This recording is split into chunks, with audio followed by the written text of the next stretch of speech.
Now exercise 9.3 में हमारा ये जो चैप्टर है that is related to the GP, geometric progression से रिलेटेड है। तो ज्योमेट्रिक प्रोग्रेशन में हमें दो बेसिक इंपॉर्टेंट फार्मूला हमारे पास याद रहना चाहिए। जिस तरह से हमारे एपी में nth टर्म का होता है उसी तरह से हमारा जीपी में होता है, और उसी के बेस पे ये सारे प्रॉब्लम है। तो हमारा यहाँ पे हमारा nth टर्म क्या होता है, T N equal to A R N minus one, और sum of the N term क्या होता है, ए R to the power N minus one divided by R minus one, या A one minus are to the power N divided by one minus R. Generally जब R greater than one होता है तो हम लोग इस केस को use करते हैं, और जब आर लेस देन वन होता है तो इस केस को यूज करते हैं। तो सिर्फ जिस तरह से हम लोग एपी में क्वेश्चन सारा किए हैं उसी तरह से जीपी में भी सारे क्वेश्चन हम लोग बनाएंगे। नाउ तो find the 20th and nth term of, ये हमारा सीक्वेंस दिया हुआ है 5/2, 5/4, 5/8।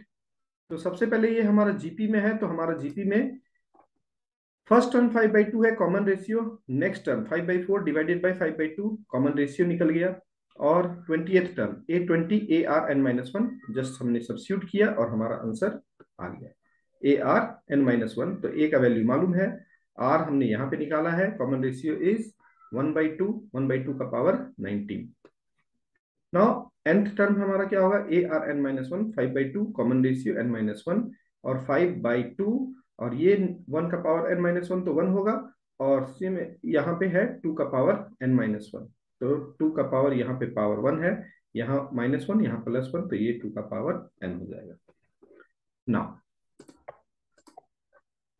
Second question, find the 12th term of GP whose 8th term is 192 and common ratio is 2। Common ratio दिया हुआ है, 12th टर्म हमें फाइंड आउट करना है, और 8th टर्म हमारा 192 है। तो 8th टर्म है तो हमारा ARn-1, 8th टर्म को हम लोग लिखेंगे। ये हमारा दिया हुआ है 192, तो यहाँ से फर्स्ट हमारा कॉमन रेशियो दिया हुआ था, तो यहाँ से हमारा ए का वैल्यू आ जाएगा। ए का वैल्यू हमारा 3/2 है। अब 12th टर्म निकालना है, तो 12th टर्म के लिए हमारा first term common ratio n-1, तो फर्स्ट टर्म हमारा निकल गया, जो हमारा दिया हुआ था उसके आधार पे हमने 3/2 निकाला। कॉमन रेशियो r 12 - 2 का पावर 11, तो ये हमारा second value. Now third, the fifth, eighth and 11th term of GP R P Q and S respectively, हमें प्रूफ करना है। तो यहाँ पे देखते हैं फिफ्थ टर्म, तो ए आर का पावर 4 हो जाएगा, ये पी दिया हुआ है, ये क्यू दिया हुआ है, और ये एस दिया हुआ है। नाउ अगर हम डिवाइड करते हैं यहाँ पे दो टर्म को, नाउ यहाँ पे देखेंगे डिवाइड 2/1 हम लोग डिवाइड करेंगे, तो यहाँ पे हमारा कॉमन रेशियो का वैल्यू आएगा, और 3/2 करेंगे तो यहाँ पे भी हमारा आर क्यू आ जाएगा। तो ये दो रेशियो को हम इक्वेट कर देंगे और हमारा ये आंसर आ जाएगा। करेक्ट, यहाँ पे ये हमारा आर क्यू आ गया और यहाँ पे S/Q आ गया, तो ये हमारा लेफ्ट साइड बराबर है, तो हमारा राइट साइड भी बराबर होगा। ना इक्वेट कर देंगे और हमारा आंसर आ जाएगा। फोर्थ है, the fourth term of GP is square of its second term and first term is -3। ए का वैल्यू दिया हुआ है, डिटरमाइन इट्स सेवेंथ टर्म। तो ए का वैल्यू दिया हुआ है, nth टर्म हमारा ARn-1, यहाँ जो कंडीशन दिया हुआ है फोर्थ टर्म AR का पावर 3 होगा, और सेकंड टर्म AR का पावर 1 होगा। Now according to the question जो है, जो हमारा फोर्थ टर्म है वो सेकंड टर्म का स्क्वायर है, तो यहाँ से हमारा R का वैल्यू निकल गया, और A का वैल्यू दिया हुआ है, और ARn-1, तो हमारा सेवेंथ टर्म आ गया। तो एकदम आसान है ये काफी, ये वैल्यू हमारा आ गया। सिंपल सी बात है, कॉन्सेप्ट यही है कि अगर हमारा ए दिया हुआ रहेगा, कभी आर दिया हुआ नहीं रहेगा, तो हमें कुछ ना कुछ कंडीशन देगा, उसके आधार पे हमारा ए आर निकल गया, तो जो भी टर्म हमारा निकालने बोलता है वो हम निकाल सकते हैं। Which term of the following sequence is 128, second है √3, 3 √3, ये 729, ये थर्ड है। तो जो भी सीक्वेंस दिया हुआ है हमारा 2, 2 √2 और 4, तो विच टर्म, कौन सा टर्म है जो 128 इस पार्टिकुलर सीक्वेंस में होगा। तो यहाँ पे हम ARn-1 ये हमारा वैल्यू दिया हुआ है, ये हमारा वैल्यू दिया हुआ है हमारा 128। ए का वैल्यू है 2, कॉमन रेशियो है। अब यहाँ पे हम आराम से निकाल सकते हैं जब हम इसको सॉल्व करेंगे। तो यहाँ पे ये हमारा बेस अगर सेम है, यहाँ पे देखिए यहाँ पे हमारा बेस सेम हो गया, तो इसको और इसको इक्वेट कर देंगे। तो n-1/2 + 1 = 7। और जब हम इसको इक्वेट करेंगे यहाँ पे वैल्यू को, तो हमारा वैल्यू आ जाएगा n = 13। उसी तरह से √3, तो a का वैल्यू मालूम है, कॉमन रेशियो निकाल दिए, a भी √3 है और कॉमन रेशियो भी √3 है। तो nth term of the given sequence हमारा दिया हुआ है 729। करेक्ट। now जिस तरह से हमारा फर्स्ट क्वेश्चन बना है, सेम टू सेम हम लोग उसी तरह से इसको भी बना लेंगे, तो हमारा वैल्यू आएगा। करेक्ट। सेकंड और थर्ड भी है हमारा क्वेश्चन जो है 1/3 1 सेम टू सेम। जो फर्स्ट है, फर्स्ट हम लोग को क्लियर है, तो सेकंड और थर्ड भी आप वैसा ही ए और आर निकालेंगे और जस्ट सब्स्टिट्यूट कर देंगे। ए का पावर हमारा यहाँ पे which term of the sequence में जो भी है, जो हमने फर्स्ट ए बनाया है उसी तरह से बी और सी भी है। तो यहाँ पे ए एन दिया हुआ है लास्ट टर्म और ARn-1, उसी तरह से इस क्वेश्चन में भी हम ARn-1 जो वैल्यू दिया हुआ है बना सकते हैं। ठीक है। Now question number 6, for what value of x the number 2/7 x - 7/2 are in GP. ये जीपी में होगा। तो जीपी में अगर हमारा 3 टर्म है, तो सिंपल से हम लोग कैसे लिखते हैं उसको, अगर a b c ये हमारा जीपी में है, तो क्या करते हैं, b/a = c/b, तो b² = ac।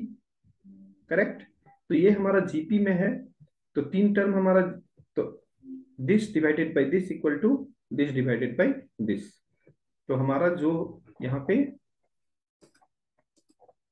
इस क्वेश्चन को सॉल्व किया, कॉमन रेशियो हमारे बराबर होंगे, इसको सॉल्व कर दिया, x = +-1। तो हमारा फोकस करना है कॉन्सेप्ट पे, और उसके बाद आप कैलकुलेशन आराम से कर सकते हैं। नाउ सेवेंथ है, find the sum to 20 term in the geometric progression. अब इसका सम हमें निकालना है, तो बहुत इंपॉर्टेंट है ये। तो जब हमें सम निकालना है, तो सम के लिए हमारा जो फार्मूला है, ये हमारा फार्मूला है। तो इसमें हमारा फर्स्ट टर्म चाहिए, फर्स्ट टर्म ये हमारा ऑलरेडी है। कॉमन रेशियो चाहिए, कॉमन रेशियो है। और हमने फर्स्ट में बताया था कि जब हमारा कॉमन रेशियो <1 है, तो हम लोग जनरली इसका ही यूज करते हैं, ताकि हमारा वैल्यू जो है निगेटिव ना आए। सिर्फ और सिर्फ यही एकमात्र रीजन है कि आप ये फॉर्मूला यूज करते हैं। तो यहाँ पे S20 निकालना है, तो a का वैल्यू मालूम है 1 - r का पावर n, r हमने 0.1 निकाल दिया है, और यहाँ पे वैल्यू सब्स्टिट्यूट कर सकते हैं। उसी तरह से find the sum to n term of the geometric progression. Sum निकालना है, तो a मालूम है, कॉमन रेशियो हमने निकाला यहाँ पे √3 और Sn निकाल दिया। करेक्ट। और इसको सॉल्व कर दिया, √3 √7 1 - √3 का पावर n 1 - √3 1 प्लस यहाँ पे बाय रेशनलाइजेशन से कर दिया। ये बहुत इंपॉर्टेंट है, रेशनलाइजेशन से इसका वैल्यू हमने निकाल दिया है, 1 + √3 1 - √3 और इसको सॉल्व कर दिया, तो ये हमारा वैल्यू आ गया। 9, find the sum to n term of the geometric progression. Sum to n term of the geometric, इसका भी सम निकालना है। सेम प्रोसेस, a चाहिए, r चाहिए। हमारा a1 क्या है, 1 है, कॉमन रेशियो -a है, जस्ट सब्स्टिट्यूट किया, a1 1 - r⁴n divided by 1 - r में। a1 हमारा 1 है, 1 कॉमन रेशियो -a है, -a का पावर n 1 - a, ये 1 + a हो गया, तो 1 - -a का पावर n आंसर हो गया। 10th है, find the sum to n term in the geometric progression. इसका अगर हमें सम निकालना है, तो सेम प्रोसेस हमें करना है। तो a का वैल्यू x³ है, कॉमन रेशियो x का पावर 5/x³ कितना होगा, x² होगा, और सेम यहाँ पे जस्ट वैल्यू सब्स्टिट्यूट करना है। नाउ क्वेश्चन नंबर 11th जो है हमारा क्या है, ये summation of series based question है, जिसमें कि आप देखेंगे यहाँ पे k = 1 दिया हुआ है। ये हमारा k = 1 है, अप टू 11 है, और 2 + 3 का पावर k है। तो k = 1 2 + 3 का पावर k। तो एक बार हम इसको हम लेंगे सम ऑफ 2 को, और एक बार सम ऑफ 3 का पावर k। तो 2 ऑफ 11 टाइम्स 2 ऑफ ये इसका मतलब क्या हुआ, ये कांस्टेंट है और ये मैक्सिमम वैल्यू कितना है 11 तक है। तो 2 11 टाइम्स ये मल्टीप्लाई होगा और ये हमारा टर्म जीपी में होगा, क्योंकि यहाँ के इक्वल टू 1 रखेंगे, फिर 2 रखेंगे, फिर 3 रखेंगे। तो 3 3 स्क्वायर 3 क्यू हमारा टर्म ऐसा आएगा और इसका हमें मालूम है कि कैसे सम निकालना है। क्लियर है ना। A R to the power N minus one. अब यहाँ पे देखेंगे तो हमारा common ratio is greater than 1 है, इसलिए हम लोग ये हमेशा याद रखना है। यहाँ common ratio is greater than 1 है, इसलिए हम लोग इस तरह का ये फॉर्मूला लगा रहे हैं, R to the power N minus one by R minus one. और यहाँ पे जो जो वैल्यू है आप सब्स्टिट्यूट कर दें। नाउ यहाँ पे सब्स्टिट्यूट करेंगे तो हमारा आंसर आ जाएगा। Find the sum of three terms of GP is, sum of three terms of GP is 39/10 product. This is very very important question.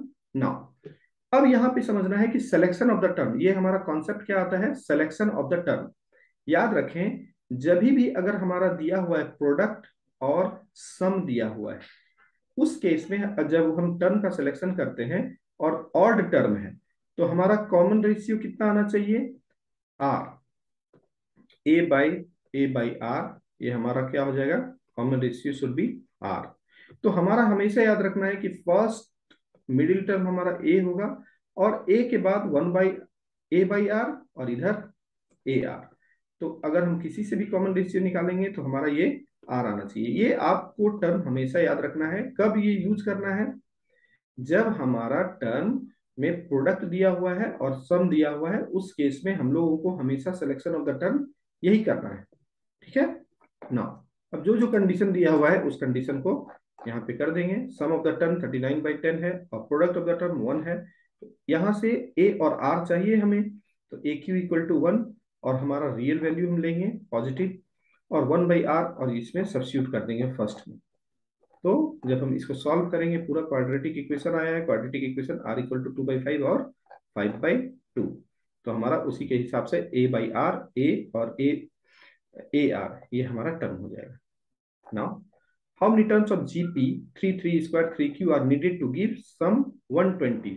सम कितना होना चाहिए, 120 होना चाहिए। तो सम ऑलरेडी दिया हुआ है, तो कितने टर्म चाहिए इसके लिए, तो यहाँ पे जस्ट सारे के सारे फार्मूला बेस्ड है और इसको सब्स्टिट्यूट करेंगे। यहाँ सम 120 है, ए R to the power N minus one by R minus one, और यहाँ पे सॉल्व करेंगे इसको, सॉल्व करके हमारा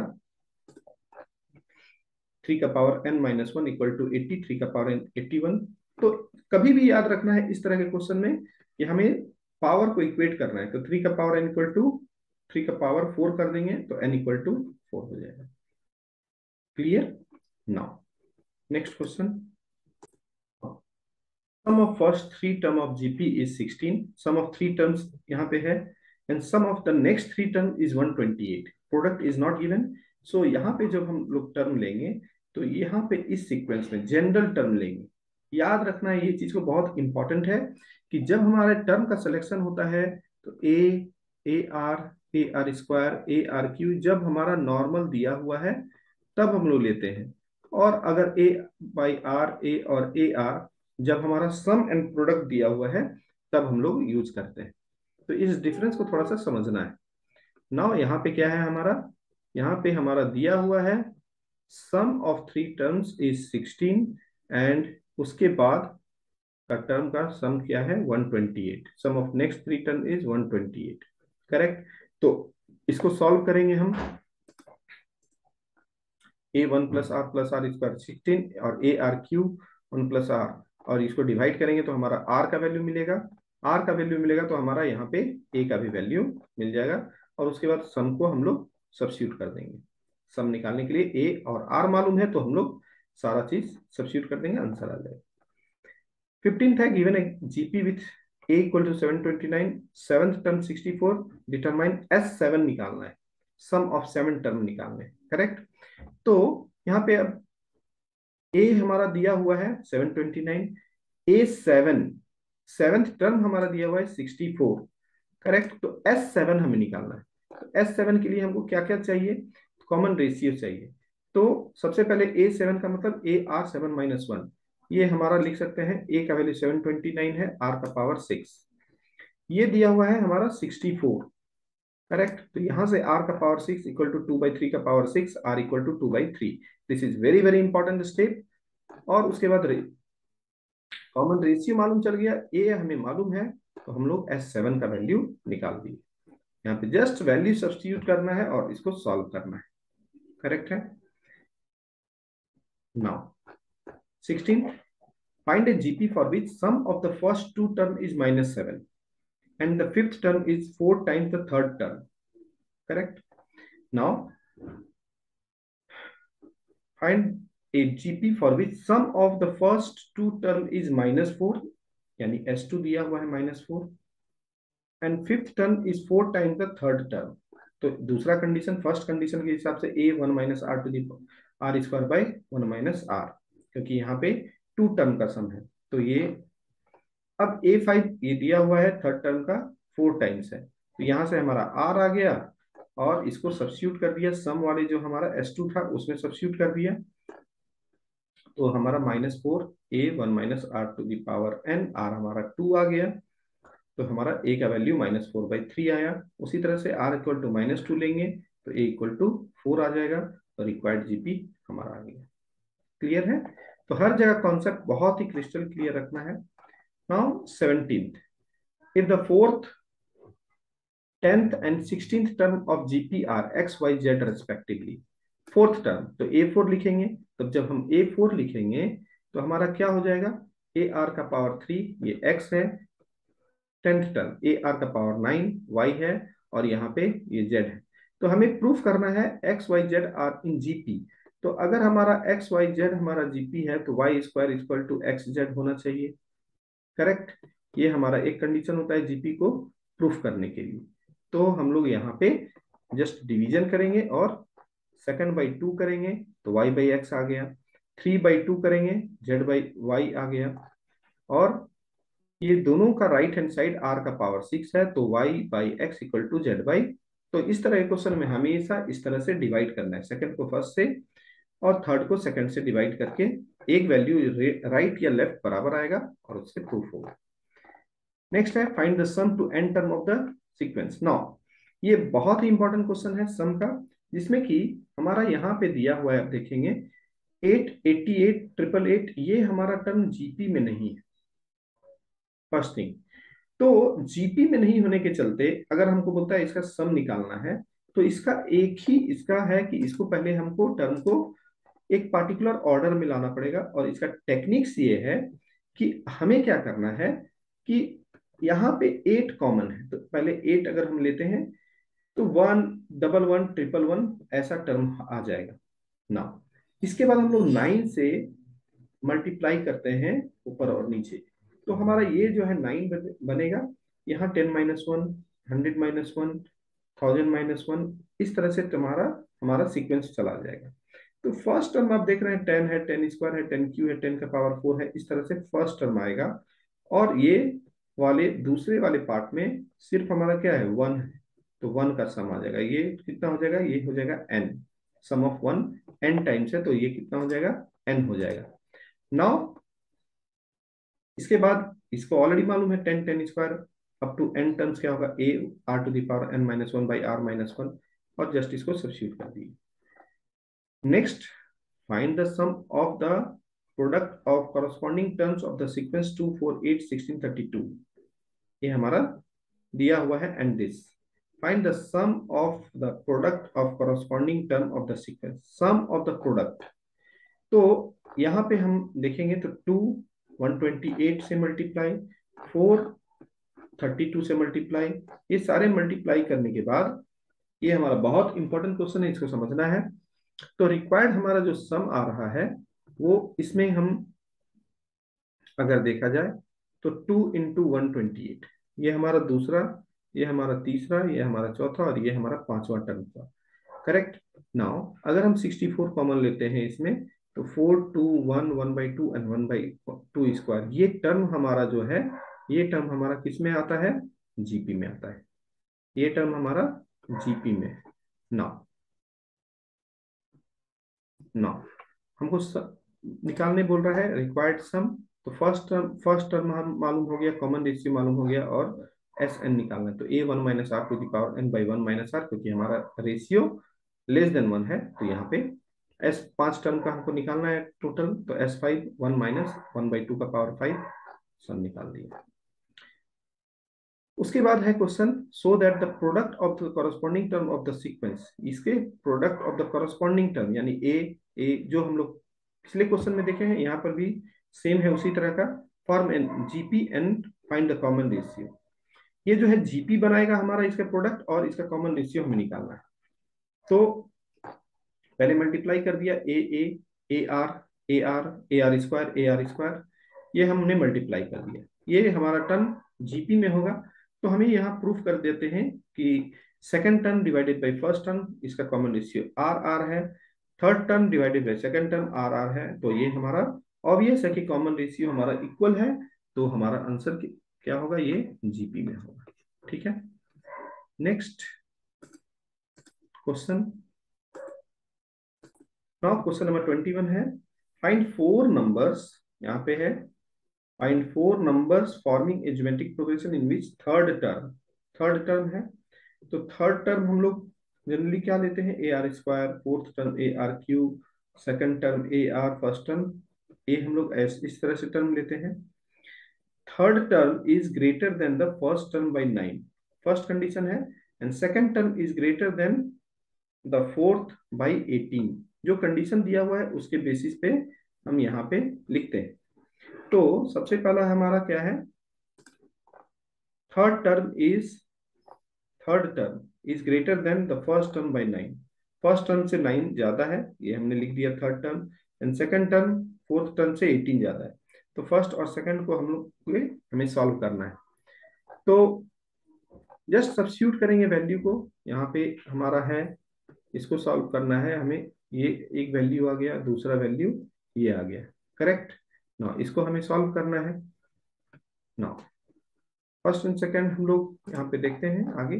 A R square minus one equal to 9 and a r one minus r square equal to 18। ठीक है, A R square equal to a plus 9 है हमारा। तो एक साइड में हम पूरे टर्म को लाएंगे और कांस्टेंट को राइट साइड में रहने देंगे, और डिवाइड कर देंगे 4/3। तो हमारा आर का वैल्यू आ जाएगा, और आर का वैल्यू आ गया तो हमारा किसी एक में भी वैल्यू सब्स्टिट्यूट करेंगे तो ए का वैल्यू आ जाएगा, और हमारा पूरा जीपी का टर्म आ जाएगा। Question 22, pth qth and rth term of the GP are in a b c, यहाँ दिया हुआ है। तो कोई भी टर्म हमारा कैसे लिखते हैं, फर्स्ट टर्म मान लेते हैं ए, कॉमन रेशियो आर, तो p minus one, A R N minus one का है। तो पीएथ टर्म क्या होगा, ये ए के बराबर है, ये हमारा क्यूएथ टर्म बी के बराबर है, और आरथ टर्म हमारा क्या है, सी के बराबर है, करेक्ट। नाउ अब यहाँ पे A Q minus R, B R minus P, C P minus R, ये जो वैल्यू है यहाँ पे, इसमें just value A B C का सब्स्टिट्यूट कर देंगे। एबीसी का वैल्यू जस्ट सब्स्टिट्यूट कर देंगे। तो हमारा यहाँ पे ए है, तो ए के बदले में हमारा जो टर्म आया है वो लिख दिया हमने।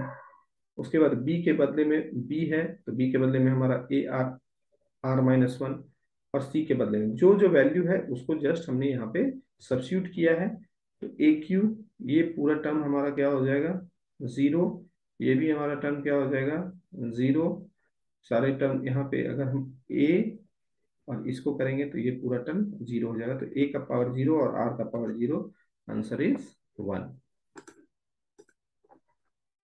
Now if the first and nth term of GP are A and B respectively, and if P is the product of n term, proof कर रहा है। तो हमारे टर्म हमारे होते हैं A are square a r Q. तो दिया हुआ है ए एंड बी है, तो हमारा second b equal to A R N minus one, P is the product of the term. तो हमारा A R square a r minus one, तो ए को हमने सेपरेट किया और कॉमन रेशियो को सेपरेट किया। तो ए हमारा n टाइम्स है, तो ए का पावर n, आर हमारा 1 + 2 + 3 up to n minus one term तक है। तो 1 2 3 up to n minus one, तो हमारा इसका सम निकाल देंगे, n/2 2a + n - 1 × d, ये हमारा फार्मूला होता है। और ये हमारा प्रोडक्ट इक्वल टू ए का पावर n, आर का पावर n - 1/2। तो पी स्क्वायर करेंगे तो हमारा ये जस्ट इसमें स्क्वायर करेंगे हम, तो पी स्क्वायर इक्वल टू, ये पूरा टर्म हमारा स्क्वायर हो जाएगा। अब इसको सॉल्व कर दिया है, करेक्ट। नाउ जब आप कैलकुलेशन यहाँ पे ऑलरेडी है, इसको आप आराम से समझ सकते हैं। नेक्स्ट है, so that the ratio of the sum of first n term of GP to the sum of term from n plus 1th to 2n term is 1 by r का power n। Sum of first n term a 1 minus r to the power n by 1 minus r होता है। since there are n term from n plus 1th to 2n term, correct। now sum of terms from n plus 1th to 2n term is a। अब यहाँ पे term कितना हो गया, n plus 1 1 minus r to the power n by 1 minus r। इसको solve करेंगे, A N plus one, A R का power common ratio, R का power N plus one minus one, A का पावर, ये हमारा क्या हो गया वैल्यू, ए का पावर। ना इस क्वेश्चन में यहाँ पे बहुत ही इंपॉर्टेंट क्वेश्चन है कि, तो सबसे पहले यहाँ पे हम देखते हैं कि ये हमारा क्या है, सम ऑफ एन टर्म का हमारा ये फॉर्मूला होता है। Now n term from n plus one to to N term में हमारा सम, हमारा क्या रेशियो होगा, ये निकालना है। तो अगर हम यहाँ पे देखें, sum of term from n plus one to to N term, सम हमारा क्या होता है, a फर्स्ट टर्म, तो फर्स्ट टर्म हमारा a, ये है हमारा a n plus one, one minus are to the common ratio R का power n by one minus are. तो हमारा इसका वैल्यू हम निकाल दें तो हमारा काम हो जाएगा। तो a r का पावर n माइनस वन होता है, a का power r n plus one, ये टोटल टर्म हमारा a का पावर n प्लस वन है, माइनस वन, ये हमारा कट जाएगा, ये हमारा a का पावर n प्लस वन, यानी कि इसके प्लेस पे हम क्या लिख सकते हैं, r का पावर n। तो हमारा बोल रहा है रेशियो निकालने के लिए। तो जब हम रेशियो निकालेंगे तो हमारा ये है a वन माइनस आर का power n by one minus r, और जस्ट रेशियो निकालना है तो ये नीचे हो जाएगा वन माइनस आर, ये वाला टर्म, ये टर्म जो है हमारा ये वन माइनस आर, और ए एन प्लस वन की जगह a are N minus one, one minus are. तो ये हमारा कट गया, ये हमारा कट गया, और ये हमारा कट गया, तो वन बाई आर का पावर एन, ये हमारा आंसर हो जाएगा। Now if a B c d are in GP, proof करना है a square B square C square B square C square D square ये इसके बराबर। अगर ए बी सी डी अगर हमारा जीपी में है तो हम क्या लिख सकते हैं, बी सी, इसका product equal to A D, यानी कि दो टर्म जो हमारा इसका product equal to A D, यानी और B square equal to A C होता है, और C square equal to A D होता है। यानी कि कॉन्सेप्ट ये है कि दो एक्सट्रीम टर्म का प्रोडक्ट, दो करस्पॉन्डिंग इक्वी डिस्टेंस पे हमारा प्रोडक्ट सेम होता है। तो वहां से हमारा ये पहला आया, उसके बाद b by a equal to c by b, b square equal to A c square equal to b d, ये तीन टर्म हमारे आ गए। नाउ अब हमें जो प्रूफ करना है उसको लाना है, correct. A square plus B square plus C square B square C square D square, तो हमारे पास जो जो टर्म है उसको हम लोग यहाँ पे सब्स्टिट्यूट करेंगे। तो आर एच एस हम लेके चलते हैं a B plus b c minus c D का होल स्क्वायर, अगर हम लेके चलते हैं, क्योंकि ए बी बी सी और सी डी का होल स्क्वायर करते हैं, तो ए बी प्लस जो जिसके बराबर है बी सी ए डी के बराबर है, तो बी सी ए डी के बराबर लिख दिया, और सी डी का होल स्क्वायर। तो यहाँ पे दो टर्म हमारा, एक तो A B plus D A plus C का होल स्क्वायर, और A square A plus B का होल स्क्वायर को यहाँ पे अप्लाई किया है, और जस्ट हमने यहाँ पे A square B square two A square B D के बदले में सी स्क्वायर है, ए सी के बदले में बी स्क्वायर, बी डी के बदले में C square, D square A square two, सारे टर्म को इन टर्म्स ऑफ, यहाँ पे ध्यान से देखना है, बहुत ही इंपॉर्टेंट क्वेश्चन है। यहाँ जो सारे जो टर्म थे कॉरस्पॉन्डिंग, इसको हम लोगों ने सारा स्क्वायर के फॉर्मेट में कन्वर्ट कर दिया है, correct. Now A square B square A square C square A square C square, यहाँ पर बी स्क्वायर सी स्क्वायर बी स्क्वायर सी स्क्वायर, इसको टू टाइम्स लिखा है, इसको भी टू टाइम्स लिख दिए, इसको भी हमने डी स्क्वायर ए स्क्वायर यहाँ पे है, two B square D square B square D square two times, और डी स्क्वायर, ये हमने सबको सेपरेट सेपरेट पहले लिख दिए। अब A square B square plus A square C square A square D square plus B square into B square C square B square D square, जो जो वैल्यू दिया हुआ है, C square B square plus C square. Second और third को सिर्फ और सिर्फ हमने रीअरेंज कर दिया है। तो यहाँ पे पूरे टर्म आ गए, ए स्क्वायर बी स्क्वायर सी स्क्वायर डी स्क्वायर, यहाँ पे देख सकते हैं हमारा ये पूरा हमारा कॉमन है। तो बी स्क्वायर सी स्क्वायर डी स्क्वायर यहाँ के टर्म आ गए। फिर बी स्क्वायर लिए तो बी स्क्वायर सी स्क्वायर डी स्क्वायर आ गया, और बी स्क्वायर सी स्क्वायर डी स्क्वायर आ गया। तो A square plus B square plus C square और बी स्क्वायर सी स्क्वायर, क्योंकि ये तीनों हमारे कॉमन है इसमें। तो LHS equal to RHS। Now next question देखते हैं। Insert two numbers between 3 and 81 so that the resulting sequence is in GP। यहाँ पर भी हम लोग ये geometric insertion of n arithmetic mean, ये हमारा अर्थमेटिक सॉरी ज्योमेट्रिक मीन का क्वेश्चन आ गया। तो यहाँ पे सेम है कि 3 और 81 के बीच में हम दो नंबर डाल रहे हैं। तो टोटल नंबर कितना हो गया? 4। करेक्ट। टोटल नंबर कितने हो गए? 4 नंबर हो गए। तो 81 AR का पावर 3, ये हमारा फोर्थ टर्म है। ए आर का पावर 3, आर का पावर क्यूब, आर का वैल्यू यहां से निकला, और G1 G2 तो वैल्यू। कभी भी हमेशा याद रखना है कि जब भी हम लोग अर्थमेटिक मीन के क्वेश्चन करते हैं तो फर्स्ट टर्म तो ए हो गया और लास्ट टर्म बी हो गया, इसके बाद G1 G2 G3 जो लिखते हैं। तो यहाँ पे जो डायरेक्ट हो जाता है, G1 लेंगे तो ए आर, G2 लेंगे तो ए आर स्क्वायर, G3 लेंगे तो ए आर क्यूब, ऐसा हमारा टर्म होगा। तो G1 ए आर, तो ए हमें मालूम है और आर निकाले हैं, वैल्यू हो गया हमारा ये। Next, find the value of n so that this may be geometrical mean between a and b। यहाँ पर भी सेम, ये हमारा ज्योमेट्रिकल मीन ए और बी का ज्योमेट्रिकल मीन गिवन कंडीशन के हिसाब से find the value of n so that this may be geometrical mean of. तो ए और बी का ज्योमेट्रिकल मीन क्या होगा? Root under a b. Squaring हम दो बोथ साइड करेंगे और इसको भी उसी तरह से सॉल्व कर सकते हैं। सारे के सारे ये बहुत इंपॉर्टेंट है, इसको हम लोग सॉल्व कर दिए। और सॉल्व करने के बाद सिर्फ यहाँ पे रेशियो ए बाई बी यहाँ पावर 0 आया है, तो n इक्वल टू -2। तो ये पार्ट आप को अच्छे से सिर्फ प्रैक्टिस करना है कि किस तरह से टर्म लिखते हैं। तो यहाँ पे स्क्वायर है, यहाँ पे भी स्क्वायर है, तो यहाँ पे मल्टीप्लाई हुआ है, यहाँ भी मल्टीप्लाई कर दिए। ए का पावर n 2n+2, 2 ए का पावर n+1, बी का पावर n+1, बी का पावर 2n+2। यहाँ पे जब मल्टीप्लाई करेंगे तो ये क्या होगा? ए का पावर 2n+1 बी, और 2 ए का पावर n+1 बी का पावर n+1, ये मल्टीप्लाई कर दिए ये दोनों टर्म। अब ए का पावर 2n+1 है, बी का पावर 2n+1 है, यहाँ पे एक साइड रखे हैं इसको, और ये वाला टर्म को इधर कर दिए। ए का पावर 2n+1 बी, और ए बी का पावर 2n, ए का पावर 2n+1 बी, और ए बी का पावर 2n+1। अब यहाँ पे सेम टर्म, ए का पावर 2n+2 माइनस ए का पावर 2n+1 इंटू बी, इस टर्म को इधर लाया और इस टर्म को इधर ले गया। तो ये हमारा कॉमन आता है, तो ए माइनस बी दोनों साइड आ गया।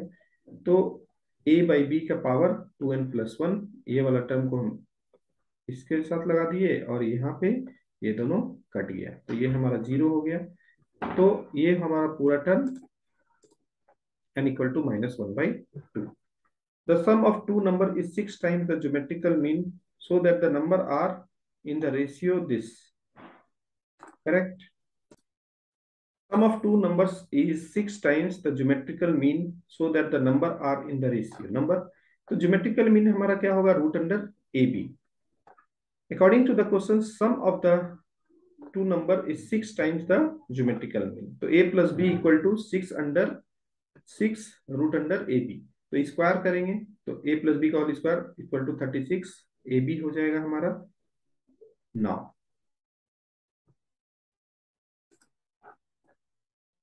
यहाँ a प्लस बी का whole square, a minus b का होल स्क्वायर इक्वल टू, उसी तरह से a माइनस बी का होल स्क्वायर इक्वल टू जब हम करेंगे तो a प्लस बी का, क्योंकि a और b हमारा लीनियर टर्म में लाना है, तो a माइनस बी का whole square in terms of a plus b whole square minus 4ab लिख सकते हैं। तो a प्लस बी का होल स्क्वायर का फॉर्मूला है, वैल्यू है 36ab, वैल्यू सब्स्टिट्यूट कर दिया -4ab, तो a माइनस बी ये आ गया, तो 32√32 रूट अंडर ए बी आ गया, तो ये वैल्यू। अब ए फर्स्ट और सेकंड को हम सिर्फ ऐड करेंगे, फर्स्ट और सेकंड को सब ऐड करेंगे तो 4√2ab है, तो फर्स्ट और सेकंड को ऐड करेंगे तो ये हमारा 2a बचेगा, और इसको सॉल्व कर देंगे। ए का वैल्यू हमारा 3+2√2 रूट अंडर ए बी, और सब्स्टिट्यूट इसको हम फर्स्ट में सब्स्टिट्यूट करेंगे तो हमारा बी का वैल्यू आ जाएगा, तो रेशियो हमारा a/b आएगा। 29th, if a and g be arithmetic and geometric mean respectively between two positive number, proof करना है a plus g a minus g। Arithmetic mean हमारा a plus b/2 होता है, geometric mean root under a b होता है, तो a plus b equal to 2a होगा, और ए बी इक्वल टू क्या हो जाएगा, जी स्क्वायर। करेक्ट, यहां से हमारा ये मल्टीप्लाई होगा, a plus b equal to 2a, और ये जी स्क्वायर इक्वल टू, ये दो इक्वेशन यहां से बनेगा। नाउ सब्स्टिट्यूट करते हैं value of a and b from third and fourth in the a minus b का होल स्क्वायर। तो a माइनस बी का होल स्क्वायर जब हम लोग लिखेंगे a माइनस बी का होल स्क्वायर, तो ये वैल्यू हमारा यहाँ पे ध्यान से देख। नाउ यहाँ पे हमारे पास a प्लस बी ऑलरेडी है और ए बी है, तो a माइनस बी का whole square with respect to this हम लोग क्या लिख सकते हैं, a प्लस बी का होल स्क्वायर, यानी 2a का होल स्क्वायर माइनस 4ab। तो इस in terms of 2a and g square हमारा ये टर्म आएगा 4a स्क्वायर जी स्क्वायर, तो a माइनस बी का whole square 4a plus ji a minus जी यहाँ से होगा। क्लियर है, ये फार्मूला हम लोग इसी से हम लोग ने लिखा है, इस दोनों को यूज करना है इसलिए लिखा गया है। नाउ a माइनस बी क्या होगा, रूट अंडर, ये टर्म हमारा आ गया। नेक्स्ट नेक्स्ट है थर्ड, ए है a plus b equal to 2a, fifth है a माइनस बी। अब अगर हम इसको ऐड कर देंगे तो हमारा a, इसको हम ऐड करते हैं, यहाँ पे a प्लस बी है और a माइनस बी है, जब हम ऐड करेंगे इस दोनों को तो ये हमारा कट जाएगा, तो 2a इक्वल टू 2a ये टर्म हमारा आएगा, और उसके बाद ये वाला टर्म आएगा। क्लियर है। Now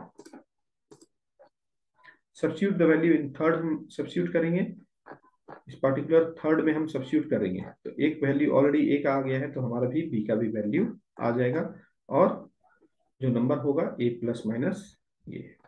next next question 30th question देखते हैं। Now the number of bacteria in a certain culture doubles every hours. If there were 30 bacteria present in the culture originally, how many bacteria will be present at the end of second hour, fourth hour and nth hour? Bacteria क्या हो रहा है, double हो रहा है every hours पे, therefore number of bacteria after every hours will form A GP होगा। ए का वैल्यू दिया हुआ है हमारा 30 इनिशियली, कॉमन रेशियो क्या है 2 है, हर 2 आवर्स में ये डबल हो रहा है, तो 2 है, तो A3 हमारा क्या हो जाएगा ए आर स्क्वायर, तो ए हमारा क्या है 30, आर है हमारा 2, तो थर्ड टर्म क्या हो जाएगा 120 पहले, उसके बाद फोर्थ टर्म फिफ्थ टर्म सारा निकाल सकते हैं, A5 ए आर का पावर 4 30 an+1 ए आर का पावर n 32 का पावर n, तो number of bacteria at the end of nth hour will be 30 into 2 का power n। 31st, what will be 500 amount to in 10 years after it deposit in a bank which pays annual interest of 10% compounded annually?